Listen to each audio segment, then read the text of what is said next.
அனைவருக்கும் வணக்கம். உலகத்துல எத்தனையோ கதைகள் இருக்கலாம்.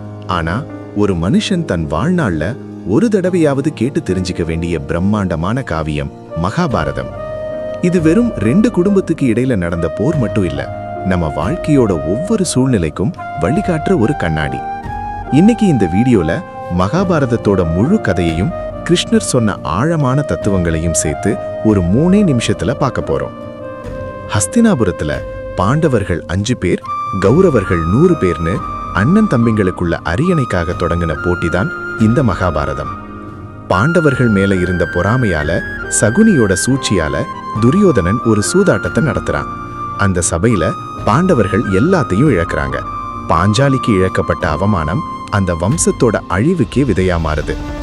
13 வருஷம் வனவாசம் முடிஞ்சு வந்த பாண்டவர்களுக்கு ஒரு ஊசி முனை அளவு நிலம் கூட தரமாட்டேன்னு துரியோதனன் மறுக்கிறான். சமாதானம் பேச போன கிருஷ்ணரோட வார்த்தைகளும் தோத்து போக, கடைசியா நீதிக்கும் அநீதிக்கும் இடையில குருக்ஷேத்திர மைதானத்துல போர் முரசு கொட்டப்படுது. போர்க்களத்துல அர்ஜுனன் தன்னோட சொந்த பந்தங்களை எதிர்த்து போர் செய்ய தயங்கி நின்ன போதான் காலத்தின் நாயகன் கிருஷ்ணர் அர்ஜுனனுக்கு வாழ்க்கையோட ரகசியங்களை உபதேசிக்கிறார். அதுதான் புனிதமான பகவத்கீதை. கிருஷ்ணர் அன்னைக்கு அர்ஜுனனுக்கு சொன்னது இன்னைக்கு நமக்கும் பொருந்தும். முதல்ல கடமையை செய், பலனை எதிர்பார்க்காதேன்னு சொன்னாரு. உன் கையில இருக்கிறது செயல் மட்டும்தான், அதோட முடிவு உன் கையில இல்ல. அதனால ரிசல்ட்டை பத்தி கவலைப்படாம உழைச்சா வெற்றி உன்னை தேடி வரும். அடுத்ததா மாற்றம் ஒன்றே மாறாததுன்னு புரிய வச்சாரு.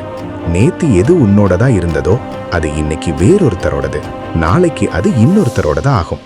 எது நடந்ததோ அது நன்றாகவே நடந்தது, எது நடக்கிறதோ அது நன்றாகவே நடக்கிறது, எது